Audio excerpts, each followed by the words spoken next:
Philippe Sebauer, Prague, samedi 2 h du matin, 1er et 2 mars 1913. Rien que 2-3 mots, chérie. Belle soirée chez Max. J'ai lu ma petite histoire à une allure effrénée. Nous avons pris du bon temps ensuite et beaucoup ri.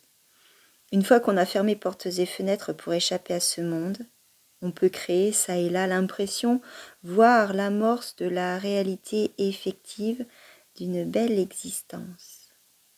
Hier soir, j'ai commencé une petite histoire qui est encore si petite qu'elle montre juste sa tête.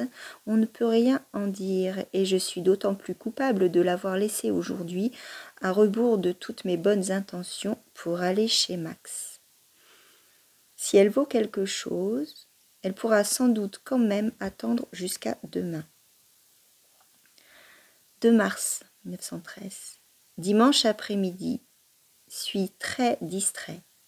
Chez Baume, qui rentre tout juste de Berlin où il a passé quelques jours pour des affaires d'édition, j'ai entendu rapporter bon nombre de nouvelles de façon décousue et dans le plus grand désordre, bien que je me sois très mal conduit avec Madame Baume, que j'aime beaucoup mais qui était complètement ivre de ses succès berlinois.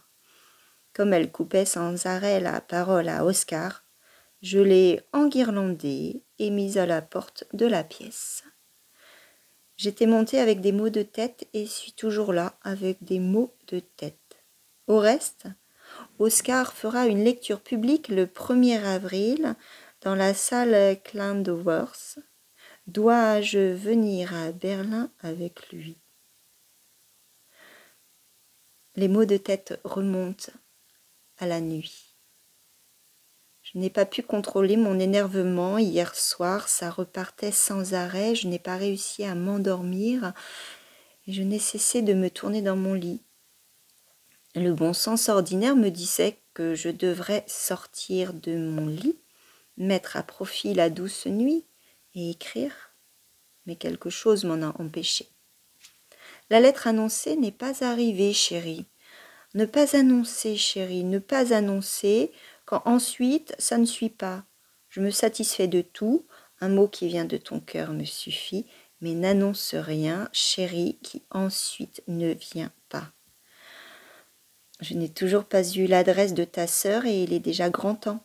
Après, le paquet risque pour finir de ne pas arriver à temps. Tu me diras que c'est de ma faute. Tu perdras ta confiance en moi, alors que ça me fait tant plaisir d'avoir une mission de la sorte. J'en suis fière.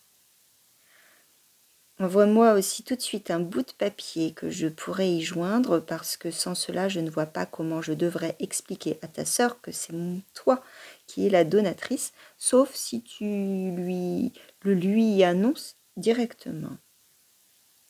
Je t'écris si vite et sommairement parce que j'écris dans ma chambre glacée. Porte-toi bien, chérie, et reste-moi acquise. Franz.